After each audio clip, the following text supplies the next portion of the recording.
Oi, gente, tudo bem? Eu de novo. Espero que todos vocês estejam muito bem, que vocês estejam gostando aí dessas aulas.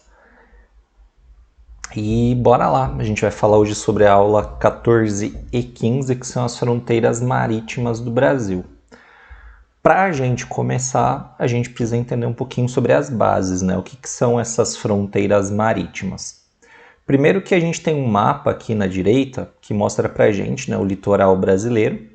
Essa área mais escura aqui é uma regiãozinha de mar territorial, que vai até 12 milhas náuticas, 22 quilômetros mais ou menos. Uma milha náutica vale 1,8 quilômetros, tá?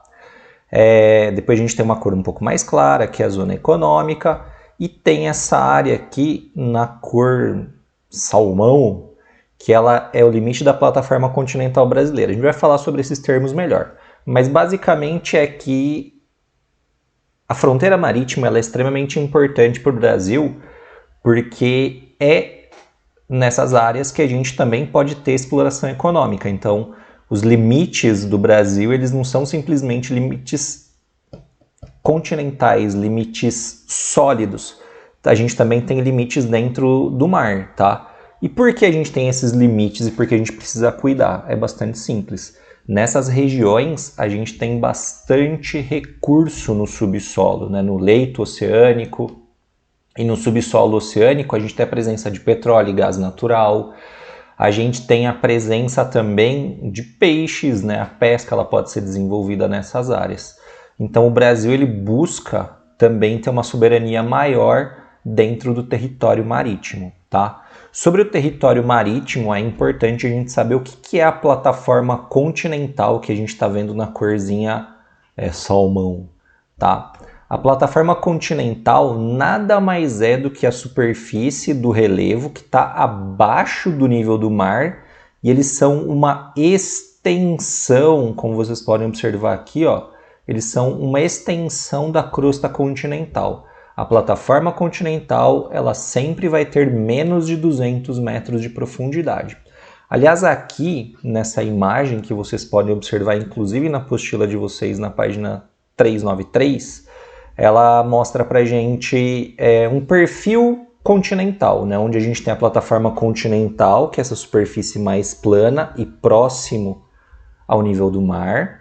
A gente tem o talude continental. O talude continental ele é um relevo na vertical, né? Ele é como se fosse uma espécie de descidinha do relevo para as áreas mais profundas do nível do mar. Então, o talude continental nada mais é do que uma extensãozinha que eu tenho da plataforma continental, como se fosse uma descidinha. Em geomorfologia, o talude ele também pode ser conhecido como vertente, tá? Então, as partes de descidas ou subidas do relevo eles são chamados de talude ou de vertente, tá? E depois a gente tem ali o sopé que vai até a crosta oceânica, ok? Mas por que ela é importante para o Brasil? É porque nessas áreas, além da plataforma continental, é que a gente vai ter um maior aproveitamento econômico das águas do oceano. Então esse é o grande questionamento. Bom, sobre essas bases territoriais, vamos dizer assim, existe uma comissão internacional, tá? E essa comissão internacional ela foi feita em 82, né? Foi a Convenção das Nações Unidas para o Direito do Mar. Ela entrou em vigor só em 94.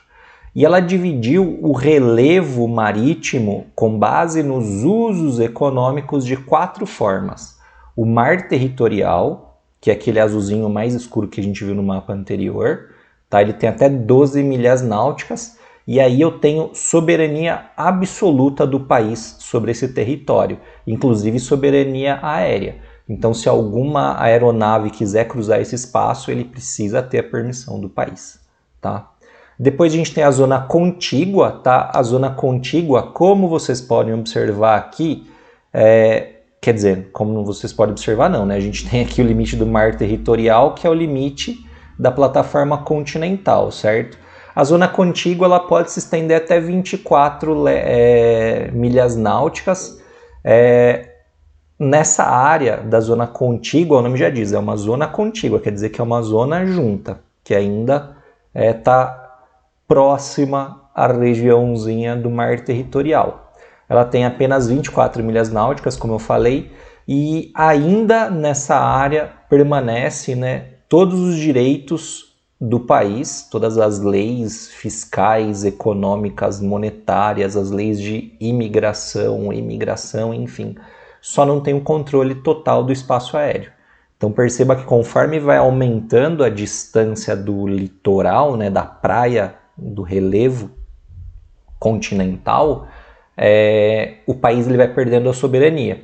E é aí que o Brasil entra. O Brasil quer aumentar esses territórios para ele ter maior soberania. Bom, uma área extremamente importante é a Zona Econômica Exclusiva, a ZEE, como vocês observam nessa imagem. A Zona Exclusiva ela vai desde a plataforma continental até o final do talude. E ela tem até 350 milhas náuticas, tá?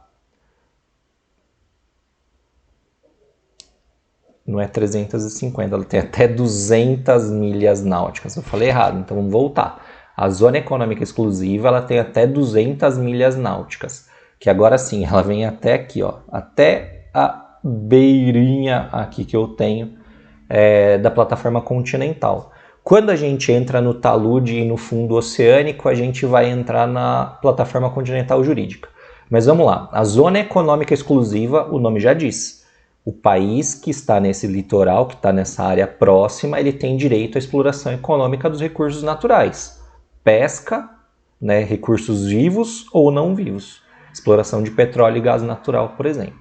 Já a plataforma continental jurídica, ela é bastante importante. Porque é isso que o Brasil vem pleiteando. O Brasil ele quer aumentar a sua plataforma continental jurídica. Ou seja, ele quer ampliar a sua área de exploração econômica para mais dessas 200 milhas náuticas.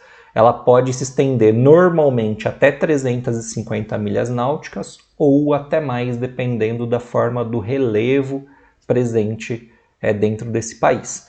Mar territorial, total controle inclusive do espaço aéreo. Zona econômica exclusiva é a área de exploração econômica, vai até 200 milhas náuticas, e o que o Brasil pleiteia é o aumento dessa área da plataforma continental. A gente quer ampliar ainda mais as nossas áreas de exploração econômica. Então é por isso que é importante o Brasil tomar conta desse território também, tá? Sobre esses territórios que o Brasil quer expandir, ele quer formar a chamada Amazônia Azul. Como eu disse, o Brasil, com base em diversos estudos, diversos laudos técnicos, ele fez um levantamento do relevo oceânico e identificou que o Brasil tem plataforma continental além das 200 milhas náuticas, ou seja, o Brasil quer expandir ainda mais. Do total de território marítimo que o Brasil queria expandir, era de mais ou menos 950 mil quilômetros quadrados. A ONU permitiu, com base nesses dados, nesses relatórios brasileiros, que o Brasil adquirisse, né, incorporasse no seu território uma área de 712 mil quilômetros quadrados. É uma área gigantesca, certo? O que fez com que o Brasil, né, o governo brasileiro, via a Marinha Brasileira, denominasse essa regiãozinha do oceano que vocês observam no mapa de Amazônia Azul. Essas bolotinhas que vocês veem aqui são os conjuntos de arquipélagos e ilhas brasileiras, né? Fernando de Noronha, Martim Vaz, enfim, são ilhas de grande importância também, porque o Brasil tem bases militares nessa região e isso garante um maior, né, território para o Brasil, para poder explorar economicamente. Lembrando que é nessas regiõezinhas das zonas econômicas exclusivas e da plataforma continental que a gente tem as principais áreas de produção de petróleo. Então a riqueza que eu tenho dentro dessa chamada Amazônia Azul é fundamental para o Brasil. Tanto é que recebe o nome de Amazônia Azul por causa dessa grande riqueza que tem no subsolo, dessa grande biodiversidade. Certo? Ademais, a gente precisa falar um pouquinho sobre a morfologia do relevo marinho, tá?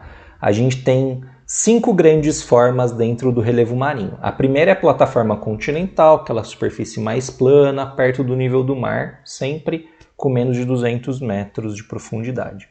O segundo é o talude, né, a vertente, certo? Oceânica, que é aquela regiãozinha de declividades bastante elevadas. Essa imagem aqui, ela mostra pra gente o número 3, que são as ilhas vulcânicas. Como o fundo do oceano está em constante movimentação por causa das placas tectônicas, é comum que haja, né, fraturas no interior da crosta e haja liberação de magma, né, trazendo para a gente a formação de algumas ilhas vulcânicas, ok? O quarto é a dorsal oceânica, já vamos falar dela, e o quinto é a fossa marinha. A fossa marinha é uma área de extrema profundidade, são áreas de grande profundidade, porque são áreas onde eu tenho o encontro de placas tectônicas e eu tenho o afundamento dessas placas. Então, a partir desse encontro e desse afundamento, eu tenho grandes profundidades formadas. Já a dorsal oceânica, no caso a dorsal mesoatlântica, que eu vou dar o exemplo, que é a figura número 4, ela está relacionada ao afastamento das placas tectônicas. E isso acontece de um modo bastante simples, né? A movimentação que eu tenho das placas tectônicas está relacionada à presença do magma no interior da Terra. Esse magma ele apresenta frentes convectivas, né, que vão se movimentando. O magma ele vai em constante movimentação, ele está em constante movimentação no interior da Terra, né? Devido à diferença de temperatura, eu tenho diferenças de pressão e eu tenho uma constante movimentação, que são chamadas frentes convectivas do magma. Isso faz com que as placas tectônicas se movimentem. Nessa área de abertura, né, da placa tectônica, na área de separação da placa tectônica, eu tenho um chamado rift, né, uma quebra. E é justamente nessas áreas de rift, de quebra, que eu vou ter o quê? A elevação do magma, a solidificação do magma, formando uma grande cadeia montanhosa subterrânea. E a gente pode enxergar nessa imagem aqui, ó, toda essa linha que a gente enxerga no meio do Oceano Atlântico é uma dorsal mesoceânica, e ela marca a separação da placa africana e da placa sul-americana, da placa norte-americana, da placa europeia, enfim, mostra a separação das placas tectônicas. E eu tenho um tipo de relevo que ele é muito parecido com a formação de cadeias montanhosas. Certo? Pessoal, era somente isso que eu tinha para falar para vocês, né? Essas aulas sobre as fronteiras marítimas, elas são bastante tranquilas. O que a gente tem que saber é quais são as jurisdições, o que é a Amazônia Azul e a importância e os diferentes tipos de relevo, ok? Façam os exercícios que logo menos eu envio a correção para vocês. Tchau!